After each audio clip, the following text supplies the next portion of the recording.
दोस्तों नमस्कार। ये है जॉब स्टडी यूट्यूब चैनल जिस पर आपका हार्दिक स्वागत है। आइए आज इस क्लास को शुरू करते हैं। कल हमने पार्ट 1 में पढ़ लिया था कि अनौद्योगिकरण या विऔद्योगिकरण क्या होता है। उसी का अगला पार्ट है जो दोस्तों दूसरा पार्ट है। इसमें जो बचा हुआ भाग है उसको अध्ययन करते हैं। तो आइए मित्रों, बिना विलम्ब किए हुए हम इस पार्ट को ख़त्म करते हैं। तो पॉइंट है हमारा कि रेलवे निर्माण का जो दूसरा उद्देश्य था, कल पहला उद्देश्य मित्रों हमने बता दिया था कि जो अंग्रेज़ों ने रेलवे निर्माण किया था उसका जो कल प्रधान उद्देश्य हमने बताया था वो क्या था। तो भारत के कच्चे माल को देश के अंदर के हिस्सों से बंदरगाहों तक जो है ले जाना, हमने कल बताया था कि वो प्रधान उद्देश्य था। यानी जो किसानों द्वारा उत्पादित कच्चा माल होता था उसको जो है बंदरगाहों तक पहुंचाना जो था रेलवे स्थापित करने का प्रधान उद्देश्य अंग्रेज़ों का था, है ना दोस्तों। तो कल हमने यहाँ तक चर्चा जो है कर ली थी। आइए आज उसी के आगे का पार्ट है और देखते हैं क्या क्या प्रावधान अंग्रेज़ों द्वारा दूसरा यह उद्देश्य था। यानी अंग्रेज़ों द्वारा जो रेलवे निर्माण का दूसरा मुख्य उद्देश्य था दोस्तों, वो सेना को दूर दराज के क्षेत्रों तक पहुंचाना था। यानी अंग्रेज़ चाहते थे कि आसानी से जहां भी मतलब सेना को हम पहुंचाना चाहे वहां आसानी से हम सेना को पहुंचा सकें, जिससे क्या हो कि जो है विद्रोह को या संघर्षों को आसानी से हम दबा सकें।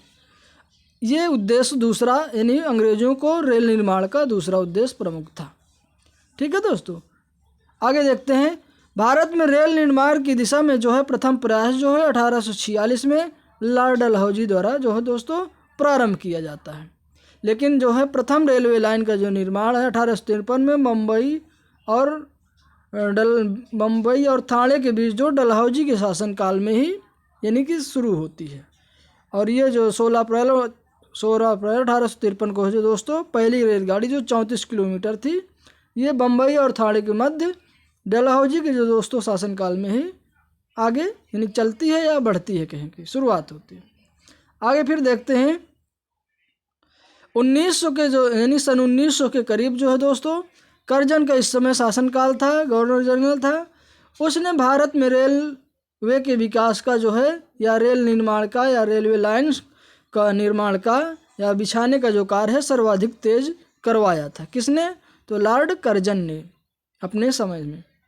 आगे देखते हैं ये तो अंग्रेज़ों द्वारा जो वाणिज्यिक और सामरिक उद्देश्यों से भारत में बिछाई गई जो रेल थी, रेल को है उसके संबंध में कार्ल मार्क्स ने कहा था कि जो आधुनिक युग का अग्रदूत कहा, यानी कार्ल मार्क्स ने कहा कि जो अंग्रेज़ों द्वारा जो रेल का निर्माण या रेल पटरियां बिछाई जाती हैं उसे आधुनिक युग का उसने किसने? तो कार्ल मार्क्स ने अग्रदूत की संज्ञा दी थी। आगे फिर कार्ल मार्क्स ने कहा था कि आप जो हैं एक बड़े देश में, ये कार्ल मार्क्स कहता है कि आप जो हैं एक बड़े देश में जो है रेल का जाल बिछा उसके उद्देश्यों को बढ़ाने का अवसर दिए बिना ही नहीं बिछा सकते हैं। ये कहा था कि किसी भी देश में अगर आप रेल को बिछाएंगे यानी रेल का स्थापित करेंगे तो उसके उद्योगों को आप जो है ज़रूर से ज़रूर बढ़ावा देंगे। ये आप ये नहीं कह सकते कि हम अपने हित के लिए ही केवल काम कर रहे हैं। इसलिए रेलवे व्यवस्था ही भारत में आधुनिक उद्योग का अग्रदूत बन जाएगी। ये कार्ल मार्क्स ने कहा था अंग्रेज़ों द्वारा जो रेल बिछाई जा रही थी पटरियाँ उसके संबंध में। सीधा कहें तो ये निष्कर्ष निकलता है कि कार्ल मार्क्स ने कहा कि अगर अंग्रेज़ यहाँ भारत में ये रेलवे लाइन का निर्माण करते हैं, बिछाते हैं, तो वे भारतीय उद्योगों को भी एक तरह से मजबूती प्रदान करेंगी। आगे देखते हैं फिर ब्रिटिश औपनिवेशिक काल के जो तृतीय चरण में जो मित्रों भारतीयों द्वारा कुछ भारतीय उद्योगों में पूंजी लगाई जाती है। किस काल में? तीसरे चरण में, ब्रिटिश औपनिवेशिक काल में। अब कौन से उद्योग थे ये देखना होगा। तो भारतीय उद्योगों में जो सूती वस्त्र था वो पहला उद्योग था जिसमें भारतीयों ने पूंजी निर्माण या पूंजी को फंसाया था, पूंजी निवेश किया था या पूंजी लगाया था। तो कौन सा उद्योग था? तो सूती वस्त्र उद्योग था। आगे देखते हैं फिर ये इस समय जो है दोस्तों सूती वस्त्र का जो निर्माण है मुख्यतः केंद्र वो गुजरात था और बम्बई का प्रांत था, या बम्बई और गुजरात में जो है सूती वस्त्र के प्रमुख केंद्र बनाए जाते हैं दोस्तों। फिर आगे देखते हैं सूती वस्त्र की जो प्रथम मिल है वो बम्बई में स्थापित की जाती है, जिसके जो संस्थापक थे वे कावस जी नाना भाई थे। यानी कावस जी नाना भाई के सहयोग से ही सूती वस्त्र की प्रथम मिल 1853 में बम्बई में स्थापित की जाती है। आगे फिर देखते हैं तो 1904 और 5 तक जो है कुल भारत की या कुल करीब 266 कपड़ा मिलें जो हैं स्थापित होती हैं। कब तक में? सन 1904 और 5 तक में जो है कुल भारत में यानी पूरे संपूर्ण भारत में केवल कुल 266 ही कपड़ा मिलें स्थापित हो गई थी। आगे बढ़ते हैं। भारत के कपड़ा उद्योग को 20वीं सदी के स्वदेशी आंदोलन ने प्रोत्साहित किया था। यानी भारत का जो कपड़ा उद्योग था उसको 20वीं सदी का जो स्वदेशी आंदोलन था उसने भी प्रोत्साहित किया था, क्योंकि स्वदेशी कपड़ों को ही स्वीकार करने के लिए लोगों को प्रेरित किया गया और विदेशी कपड़ों का बहिष्कार किया गया। तो इस उद्देश्य से देखा जाए तो जो स्वदेशी आंदोलन था मित्रों, उससे भारतीय सूती वस्त्र उद्योग जो है प्रोत्साहित होता है।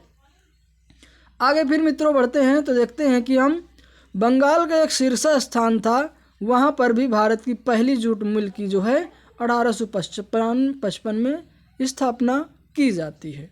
कहाँ? बंगाल का एक शीर्ष स्थान था, वहाँ पर जो है भारत की प्रथम जूट जो है मिल की स्थापना 1855 में मित्रों की जाती है। आगे देखते हैं क्या प्रावधान थे और क्या पॉइंट हैं। तो ये देखते हैं भारतीय औद्योगिकरण की दिशा में जो मित्रों भारतीय पूंजी से निर्मित जो है Tata iron and steel company 1907 का भी महत्वपूर्ण इस समय प्रयास था। यानी Tata iron steel and company की भी स्थापना 1907 में जो है की जाती है, जो भारतीय उद्योग को एक तरह से कहें कि विकास की तरफ ले जा रही थी। आगे देखते हैं भारतीय पूंजी का प्रयोग जॉइंट बैंकों में भी हुआ, जिनका जो उद्देश्य था दोस्तों व्यापारिक गतिविधियों को तथा पैसा उधार देना था। यानी व्यापारिक गतिविधियों को गति प्रदान करना, व्यापार के लिए प्रोत्साहन करना और अन्य गतिविधियों के लिए भी उधार पैसा देना था। इस क्षेत्र की जो महत्वपूर्ण दोस्तों बैंकें थी उनमें से कुछ बैंकों के नाम लिखे हुए हैं, उनको देख लेते हैं कि कौन कौन से ऐसी बैंकें थी जो स्थापित होती हैं। तो पंजाब नेशनल बैंक जो है दोस्तों ये स्थापित होती है। Bank of India Punjab national bank का जो स्थापना 1895 में होती है और बैंक ऑफ इंडिया भी स्थापित होती है जो 1906 में। इसी क्रम में दोस्तों इंडियन बैंक का भी निर्माण होता है, स्थापना होती है जो 1907 में होती है और सेंट्रल बैंक जो 1911 में इसकी भी स्थापना होती है और द बैंक ऑफ मैसूर को भी स्थापित किया जाता है सन 1913 में। तो मित्रों देखा कि आपने पीएनबी जो है 1895 में, बैंक ऑफ इंडिया 1906 में, इंडियन बैंक 1907 में और सेंट्रल बैंक 1911 में तथा बैंक ऑफ मैसूर जो है 1913 में आदि बैंक स्थापित किए जाते हैं। तो देखते हैं दोस्तों अब इन बैंकों का महत्वपूर्ण कार्य हमने बता दिया कि व्यापारिक गतिविधियों को बढ़ावा देने के लिए कार्य मतलब सहायता आर्थिक सहायता देना तथा अन्य गतिविधियों के लिए आर्थिक सहायता देना इनका प्रमुख जो उद्देश्य था। आगे बढ़ते हैं। प्रथम विश्व युद्ध का जो प्रभाव होता है दोस्तों वो भारतीय उद्योग के लिए अच्छा रहा, क्योंकि जो है पूरा यूरोप था जो दोस्तों वो युद्ध में व्यस्त हो गया और इस दौरान जो है वहाँ के उद्योगों में कहें कि विकास नहीं हो पाया, जिससे भारतीय जो उद्योग था उसको यूरोपीय बाज़ारों में जो है कंपटीशन कम करना पड़ा, क्योंकि वे समस्त उद्योगपति जो थे वे सब युद्ध में व्यस्त थे और वहाँ जो माल तैयार नहीं हो पा रहा था। इस वजह से जो भारतीय माल था आसानी से यूरोपीय बाज़ारों में बिक जाता था। तो कह सकते हैं कि जो प्रथम विश्व युद्ध था उसका जो है भारतीय उद्योगों पर अच्छा प्रभाव रहा। आगे देखते हैं, युद्ध के दौरान देश में जो बने सामान होते थे दोस्तों, देश के अंदर और देश के बाहर एक बड़ी मंडी प्राप्त हुई। युद्ध के दौरान ठेके मिले और कच्चा माल सस्ते में मिल जाता था तथा उत्पादित माल की जो है ऊंची कीमतें भी मिलती थी, क्योंकि यूरोपीय बाज़ारों में या यूरोपीय उद्योगपतियों ने माल का उत्पादन कहें कि एक तरह से बंद सा कर दिया था। आगे फिर दोस्तों बढ़ते हैं, तो प्रथम विश्व युद्ध के दौरान सर्वाधिक लाभ जो होता है दोस्तों भारतीय बुर्जुआ वर्ग को मिलता है, जिसमें जो प्रमुख थे लाभ लेने वाले वे जमशेदजी टाटा थे। इन्होंने अभी हमने बताया कि 1907 में Jamshedji Tata iron and steel company 1907 में स्थापित किया गया था। आगे फिर बढ़ते हैं दोस्तों, प्रथम विश्व युद्ध की समाप्ति होती है जब तो हार्डिंज महोदय जो 1916 में सर थॉमस हॉलैंड के जो नेतृत्व में एक भारतीय औद्योगिक आयोग की स्थापना करते हैं। किसके नेतृत्व में? सर थॉमस हॉलैंड के नेतृत्व में हार्डिंज महोदय ने भारतीय औद्योगिक आयोग की स्थापना जो दोस्तों की। आगे देखते हैं, 1947 में मित्रों जो देश की आज़ादी के समय भारत की स्थिति जो थी, एक समय एशिया का अन्न भंडार हुआ करता था, लेकिन आज विश्व का निर्धनतम देश जो दोस्तों वो बन जाता है। तो हमने यहाँ ये पढ़ लिया है कि जो औद्योगिकरण था उसका आज हमने पूरा समापन दोस्तों कर लिया है।